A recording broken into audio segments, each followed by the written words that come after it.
Hi, it's me Tina and welcome back to my channel, and for today's video, gagawa naman ako ng skincare night routine. And kung mapapansin nyo, yes, ang dami kong pimples ngayon. Kasi ang tamad ko kasi mag-wash ng face ko every time na uuwi ako. Minsan diretso higa na, tulog na. So, kasalanan ko to kung bakit nagkakaganyan yan. And kapag may pimples ako, tinitiris ko. So, ngayong January 2018, so, sana naging consistent na ako na every day or every night is mag-wash ako ng face. Ayun naman talaga kasi yung pinaka-importante. Alam ko naman yun, kaya lang, mas nangingibabaw ang katamaran sa akin. Pero, yun nga, since nag-YouTube na ako, or nag-vlog, okay? I think, kailangan kong panindigan tong ginagawa ko. So, kailangan mag-improve or may mangyaring progress sa face ko using my skincare. Pero ito ngayon ipapakita ko. Ito talagang ginagamit ko. Yun nga lang, hindi ako consistent sa paggamit ng mga skincare product. So, yun na nga. Ipapakita ko na sa inyo ang aking skin night routine. And guys, just keep on watching.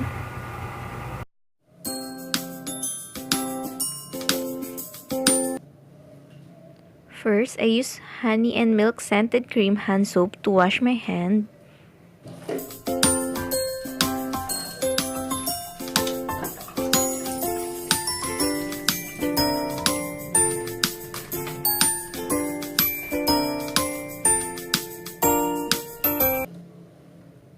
To remove my makeup, I am using Garnier Micellar cleansing water.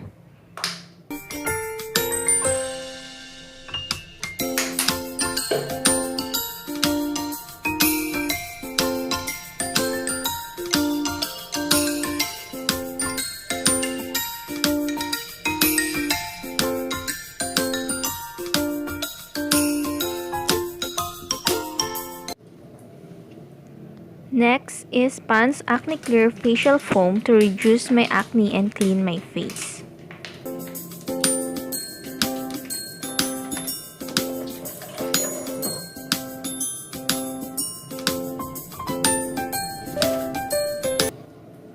I gently massage my face in a circular motion.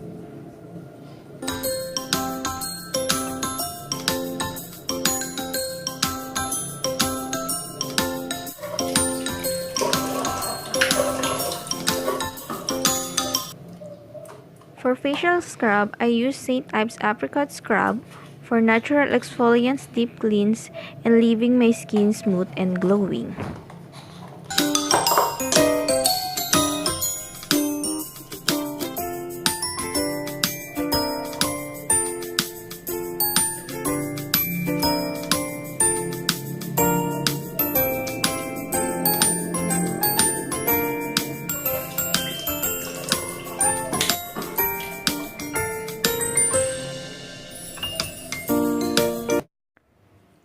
I use Eskinol Papaya Smooth White for my toner to remove dirt, excess oil, and makeup.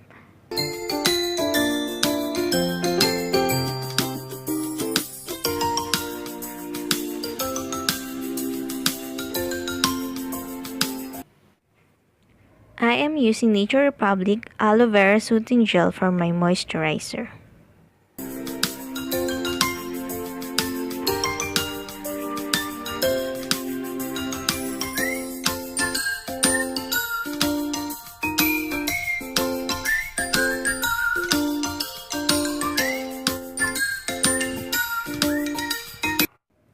Last is Sunflower Beauty Oil from Human Nature. It will help to diminish the appearance of dark spots or pimple marks.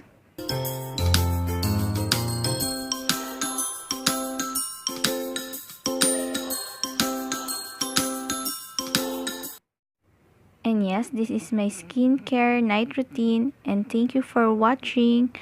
Bye!